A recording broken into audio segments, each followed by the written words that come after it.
So I thought I would show this, which is a it was a Levin Mandolin which I was given, and it was in quite a sorry state.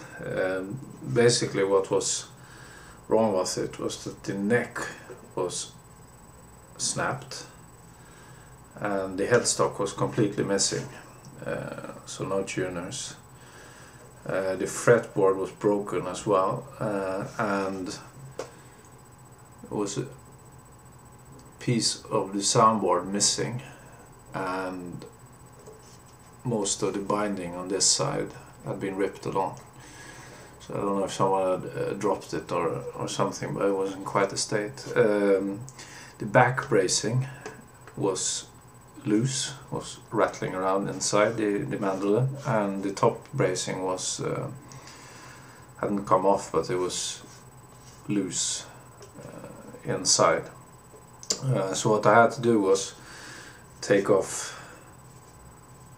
all what was remaining of the white plastic binding and lift the top, re-glue all these things. My first thought when I saw it was that, you know, it's a shame, it's nice mandolin and it's so badly broken, but I quickly realized that even if it looked to be in quite a state, if you disregarding the neck, the wood in the actual body was in really good nick and there were no cracks in it. So I felt that it was probably worth at least giving it a try, saving the instrument.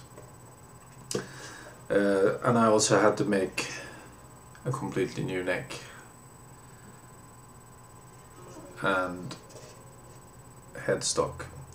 Now the original neck would have been mahogany, nice dark mahogany, and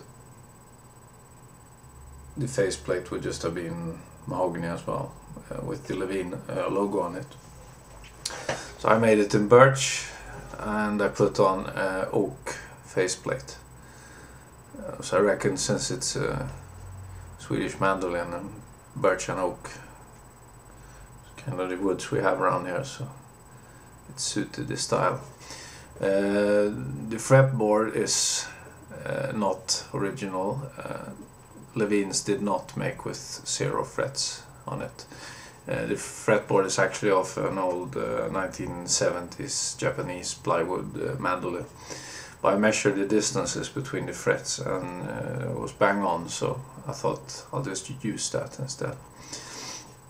The tailpiece, even if it says Levin on it, is not from this model of mandolin, and the bridge is a modern one.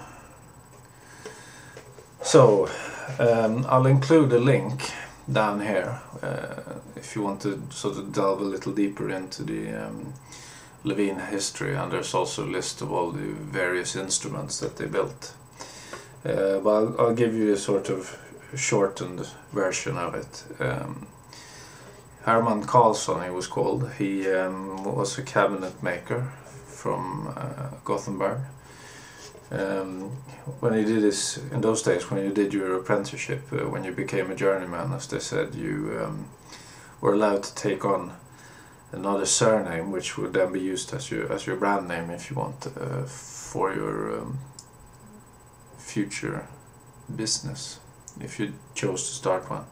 He chose the name Levin, so that's where that came from.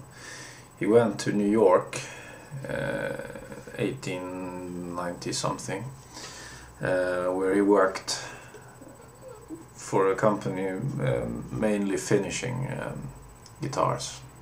He then started up a company which whose name escapes me, in New York, that built mandolins and banjos and guitars as well. 1900 he moved back to Sweden, moved back to Gothenburg. He started up a small factory, very small to start with, where they were building guitars, mandolins and banjos.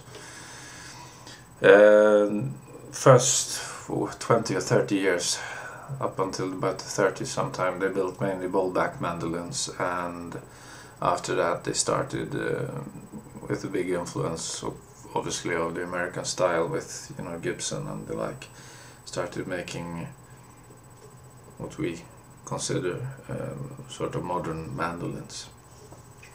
This one was a Model 157 once upon a time, and it was made somewhere between 1968 and 72. I can't tell because the serial number would have been on the back of the headstock, but they were a fairly short run of these. They also made one which was the Model 158, get my numbers right here, which is basically the same mandolin but it had a gloss finish. The number 158 is also the one that you will find if you are on the other side of the Atlantic, because it's the model they chose to export to Canada, America and South America.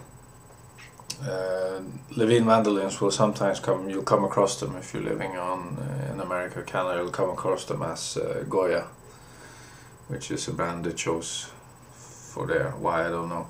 People have speculated in why that, but they did. Levin instruments in general, they also made a lot of student grade instruments, but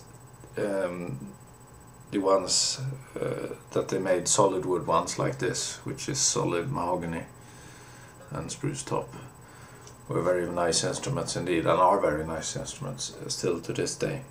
So they're well worth checking out. So if you stumble across one, then try it. You know, they're not always, certainly not in Sweden. They haven't always been looked after that great, because they made quite a lot of them, and a lot of people had them and didn't look after them. So be a bit wary if you're buying one, especially if you're buying it online. Make sure that there's no cracks or bent necks and things.